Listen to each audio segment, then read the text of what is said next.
E aí, pessoal, totalmente excelente que está com a gente hoje no podcast Clínica da Alma. Voltamos para mais um bate-papo sobre saúde mental. E a gente não quer ser modinha, saúde mental, todo mundo falando disso. Não, saúde mental dita tudo. Como diz em latim, mente insana in corpore sano. Mente sã produz corpos saudáveis. Falamos das somatizações, de tudo aquilo que... A mente é responsável por tudo, gente. Não é só uma questão de... agora a pessoa fala, todo mundo falando de saúde mental. Que bom que estão falando que agora que está abrindo o leque, quebrando um pouco os paradigmas. E hoje a gente vai falar um pouco sobre o cristão e a saúde mental. Porque existe muito preconceito, o cristão tratar, fazer terapia. Parece que quando você fala para o cristão fazer terapia... Não, Jesus é meu advogado, Jesus é meu amigo, Jesus é meu psicólogo.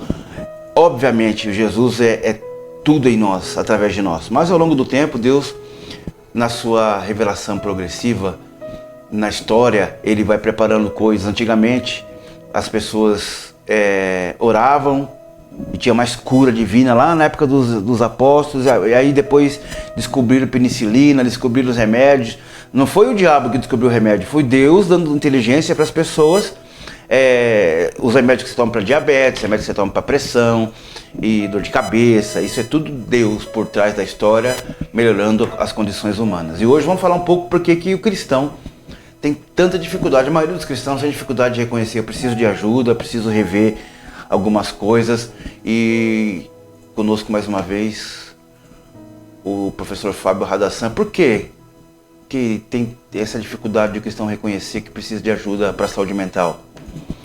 Bom, pastor Richard, primeiramente, olá para todos, né? Sejam bem-vindos. E antes de falar desse porquê, a gente estava conversando aqui um pouquinho antes sobre estarmos despojados aqui de qualquer indumentária que denota algum tipo de viés cristão, né? Então a gente está bem despojado justamente para que todos vocês possam se sentir de alguma forma à vontade para que nós possamos trazer respostas para essa indagação que faz... tem uma certa dúvida, uma certa não, acho que é uma grande dúvida, não é? Então o que eu opto? Eu opto pela religiosidade, eu opto pela negação. Eu não tenho, não preciso, terapia é coisa de louco, Deus sabe de todas as coisas, que é uma frase que eu não gosto muito, porque é uma frase muito óbvia, né? É óbvio que Deus sabe de todas as coisas, mas a minha às vezes a pergunta vale devolver uma outra pergunta, né? Será que Deus não pode usar como uma ferramenta a terapia, o diálogo? Porque se a Bíblia diz orai sem cessar, confessai vossos pecados uns aos outros, por que a pessoa não pode se abrir com um profissional que está filtrando toda aquela bagagem de infância, de adolescência, aquela repetição, compulsão, repetição de pai, o pai era violento, logo a pessoa se torna violenta, ou o pai é violento, a pessoa se torna muito introspectiva. Então eu acho que não dá para fugir que Deus criou o ser humano, cheio de humanidade, e a humanidade traz consigo dores. Eu costumo dizer, pastor Rich, que se a pessoa, que o grande desafio do ser humano é viver a vida real. E a vida real tem abandono, traição, rejeição, tristeza, decepção. Então o que eu faço com isso? Eu recalco, reprimo isso e vou para a igreja como se estivesse tudo bem? Ou eu procuro ajuda e acredito que Deus vai usar como ferramenta um profissional?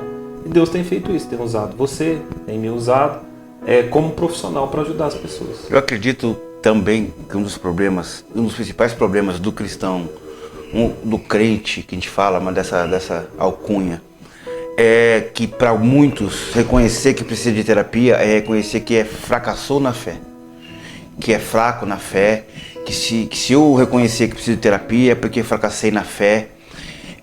Deixa eu usar um ícone da história chamado Príncipe dos Pregadores, Charles Spurgeon. Spurgeon, considerado um dos maiores pregadores de todos os tempos, ele tinha uma profunda depressão. Inclusive um livro que me ajudou muito a passar na minha depressão foi o livro A Depressão de Spurgeon.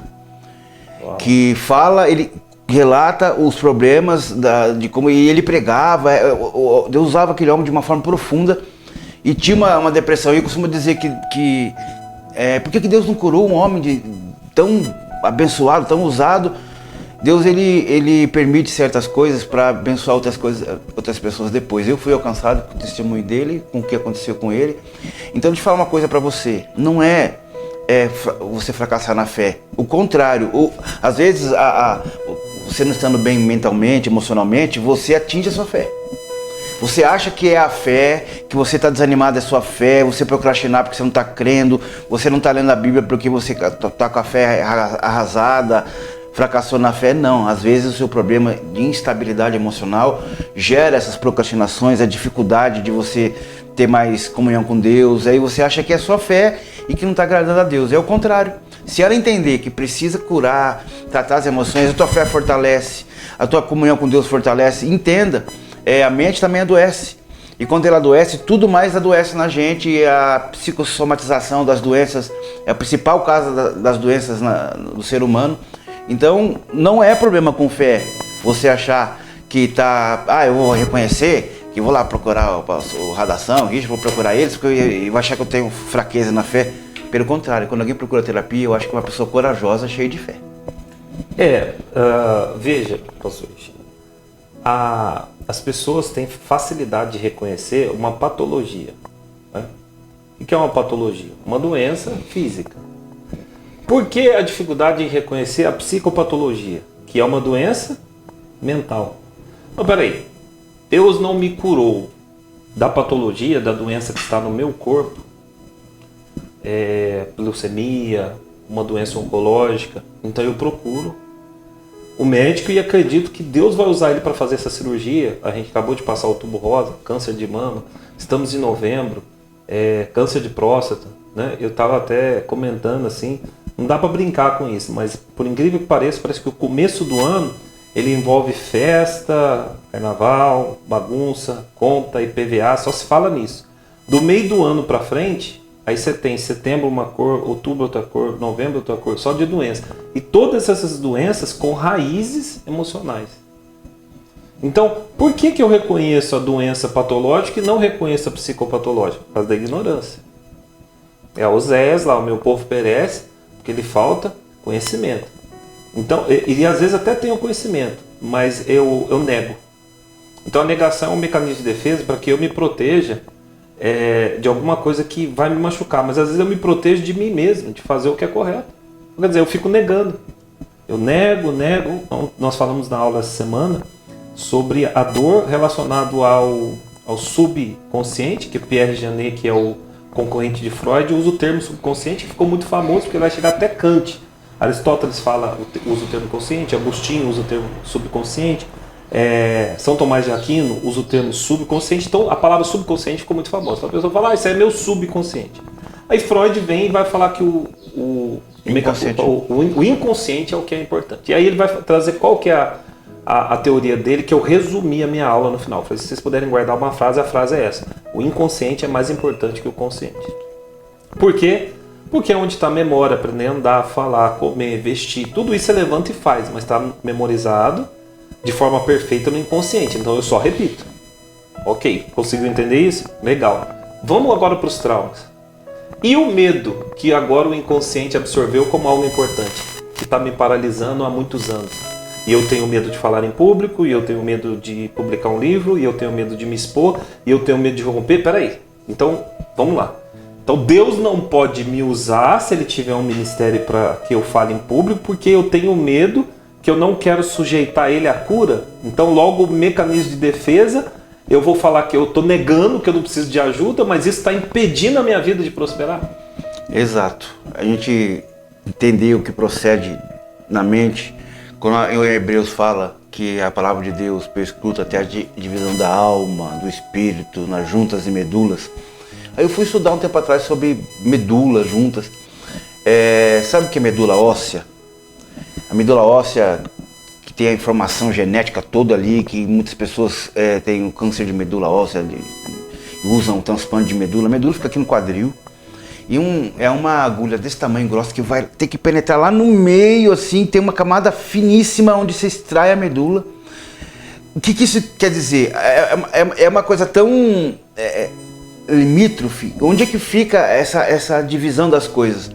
E a terapia serve para isso, porque a mente, só para você ter uma ideia do que Freud disse, a gente que tem cristão que tem preconceito com Freud, porque ele é um ateu. Fala, gente, tanto ateu que criou o remédio da diabetes, remédio de dor de cabeça, isso não importa. Deus usa a jumenta e usa quem ele quiser, seja até o ateu.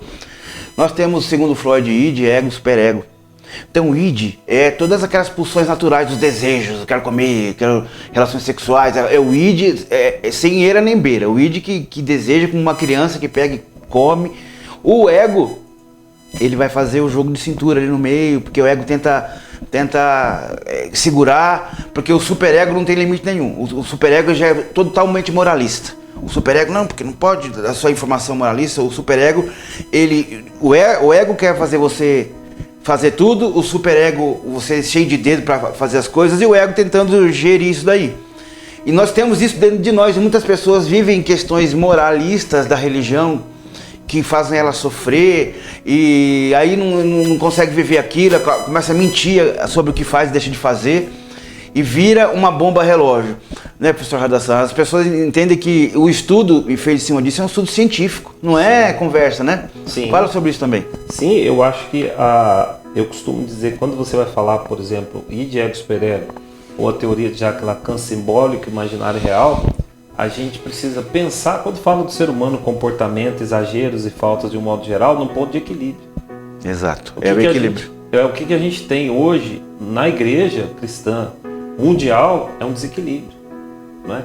E assim, todo desequilíbrio, ele remete ao exagero. Seja o exagero para baixo ou o exagero para cima. E aí vem as ideias contemporâneas, né? Dizer que o quê? Ansiedade é o excesso e a depressão é a falta. A ansiedade é para cima, a depressão é para baixo. Logo, a gente tem que aceitar que o quê? É preciso de um equilíbrio, é necessário, precisa ser instalado, né, um equilíbrio. Aí o pentecostal, não, eu sou exagerado mesmo, porque Deus é exagerado. Tá bom, que legal que você é exagerado no altar, que legal que você é exagerado na pregação, que legal que você é exagerado no louvor, que legal que você pula, que você grita, legal. Mas algumas dessas pessoas são exageradas na agressão e bate na esposa. São exagerados no grito e eles ferem os filhos e aí cria outros traumas e nós estamos criando mais uma geração de pessoas doentes. Esse exagerado chuta o cachorro. Esse exagerado, se alguém encostar no carro dele, a coisa é mais importante que a pessoa. Então o que nós precisamos pensar sobre esse equilíbrio mental? E aí, onde é que você encontra esse equilíbrio mental? A terapia ajuda muito. Jesus é um terapeuta por excelência. Deus é um psicoterapeuta por excelência. Ele chama Adão para um diálogo, porque ele podia determinar. Ele chama Caim para um diálogo. Cadê seu irmão? Então por que se o Deus, criador de todas as coisas, chama o ser humano para um diálogo o tempo todo, até a manifestação de Jesus, você pode me dar água? Aí ele começa um diálogo. Tudo é manifestado através de um diálogo. Quando ele vai falar sobre a importância de estar junto, ele está falando melhor ser dois do que um. Se um cai, o outro levanta. O que é? Levantar, pegar na mão e pôr de pé? Não, motivar. Vamos continuar junto. Vamos para cima. Não te julgo. Problemas acontecem. O ser humano está sujeito a morrer a qualquer momento. Outro dia um aluno nosso morreu. Foi viajar, morreu. Foi viajar para realizar um sonho, morreu. Aí você fala, pô, você está sendo insensível? Não, nós estamos sujeitos. Aí tem um exercício que a gente pratica, é o exercício da morte. Que é, se eu morrer hoje, quem vai estar no meu velório? Para quais pessoas eu preciso pedir perdão? Há uma teoria que tem feito estudos e comprovado que 90% dos nossos problemas está no perdão. Porque a origem deles está no relacionamento. E o que cura o relacionamento? Perdão, só que não é fácil perdão. Na aula de terça-feira eu disse para eles que há um tempo atrás eu decidi que eu precisava perdoar uma pessoa. E eu estava na negação. Falei, não, isso é um problema resolvido. Quando eu fui trabalhar o perdão, eu usei uma das ferramentas terapêuticas maravilhosas, que é a oração. A oração é terapêutica. Você fala, você põe para fora. Quando eu fui colocar essa pessoa para fora, que eu fui orar para abençoar ela, eu travei. E eu vi que inconscientemente havia uma mágoa. E sabe quanto tempo levou? 2 anos. Orando para essa pessoa até que eu percebi que dissipou aquela mágoa. Diluiu, né? Então, quer dizer, não é fácil, precisa de ajuda terapêutica.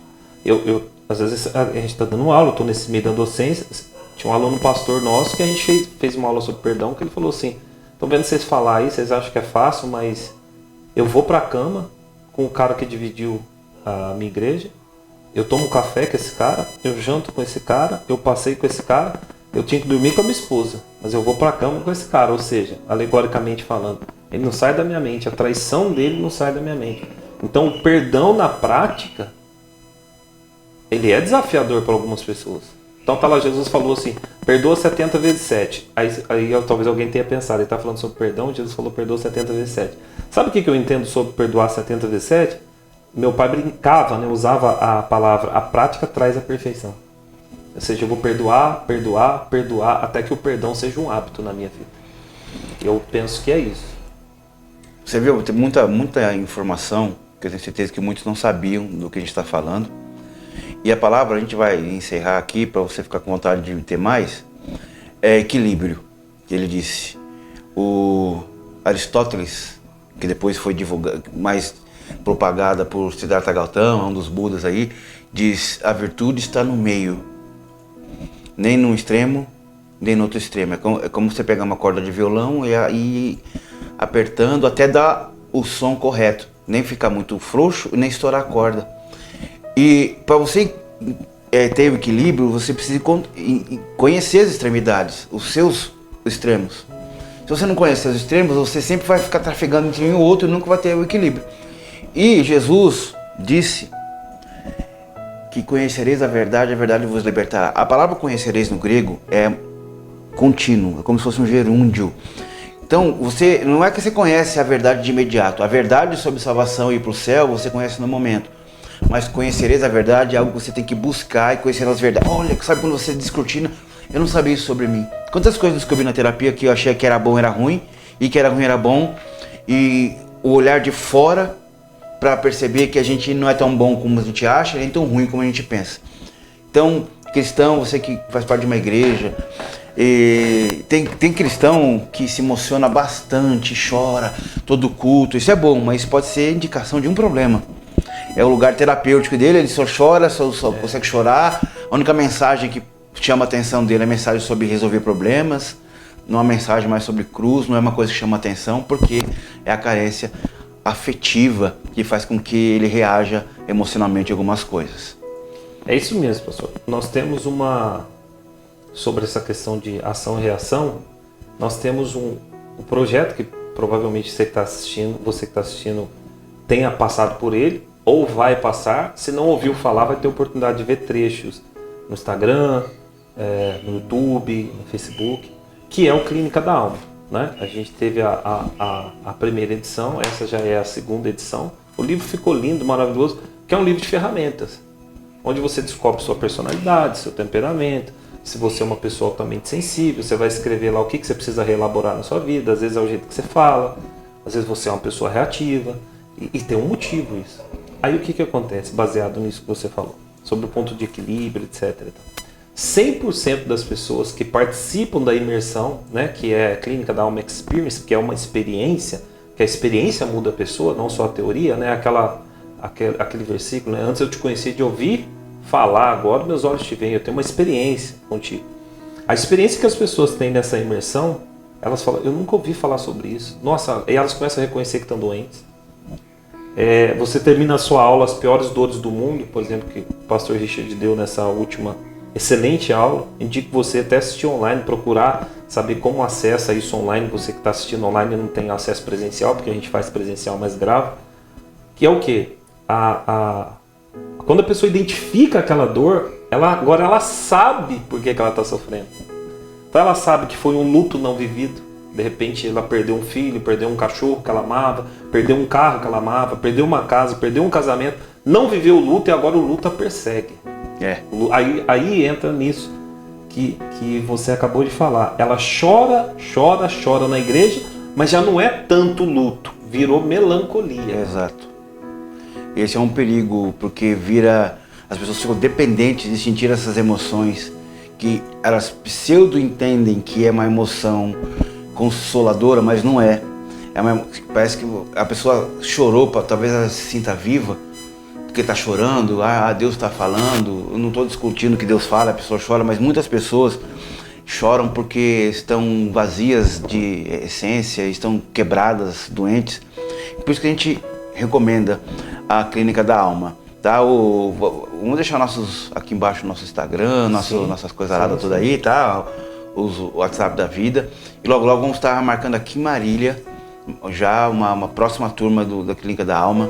Olha, vale o investimento. A gente fala do investimento porque às vezes se gasta 200, 300, 400 reais por mês em pizza, essas coisas. E uma Clínica da Alma pode mudar a direção da sua vida para melhor, para muito melhor. Eu também acho que você deve embarcar nessa jornada de transformação. Tem o livro aqui, vou mostrar que nós dois estamos na câmera do meio. Tem essa primeira edição, então eu acho que você deve embarcar nessa jornada, eu indico, porque 100% das pessoas percebem exatamente, eu acho que é a palavra-chave da nossa questão de hoje, que é o cristão em saúde mental, equilíbrio. Elas se percebem desequilibradas no casamento, desequilibradas na criação de filho, se percebem repetitivas. Ela é a repetição da mãe narcisista, que a controlava porque tinha medo de perder, tinha medo dela casar grávida, tinha medo de dar errado. Aí imprimiu nesse indivíduo, nesse sujeito, nessa pessoa, um modo operante de vida que escraviza os filhos. Então o equilíbrio, a Clínica da Alma, ela busca trazer, tem até aqui um coraçãozinho aqui que você vê, ó, os batimentos, eles sobem, desce, estabiliza, sobe, desce, estabiliza. A gente precisa de estabilidade. Ninguém consegue ver no modo alerta o tempo todo sem ter uma devolutiva do corpo, tá, que grita. Então, assim, um exemplo básico, só para a gente caminhar aqui para o nosso encerramento, é o seguinte: você tem uma questão afetiva, né? Então, se você está com raiva é o sentimento. Quem está com raiva bate, é a emoção. Exato. Quem está com alegria, sorri. Quem está com tristeza, se fecha.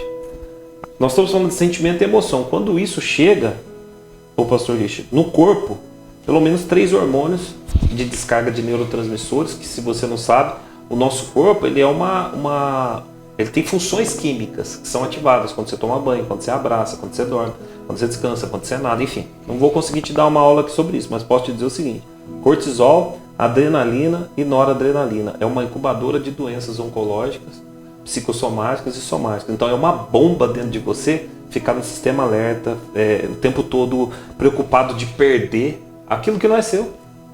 Porque a gente não tem nada, a gente morre e tudo aquilo que a gente está apegado fica. Você fica preso num trânsito, você vai para um país e não consegue voltar, tudo que você tem é uma mala e roupa. A casa que você tinha está totalmente alienada a outras coisas. Então, qual é o sentido da vida? Se não estar presente, me descobrindo, redescobrindo e achando o meu ponto de equilíbrio. Então é isso, estamos aqui ou estamos ali? Estamos no meio agora. Tem bastante coisa para você pensar, repensar. Se gostou, dá um gostei aí, porque ajuda a gente a mostrar, o YouTube entende, é bom, o pessoal está gostando. Você que está no Instagram, manda para outras pessoas, comece a seguir a gente, manda. Enfim, faz aquele negócio todo que você sabe e vai ser muito bom. Logo teremos com algumas novidades aqui. E não se esqueça, saúde mental determina tudo na nossa vida. Não deixe para amanhã o que você pode fazer já em relação à sua mente. Deus te abençoe e até a próxima semana. Tchau.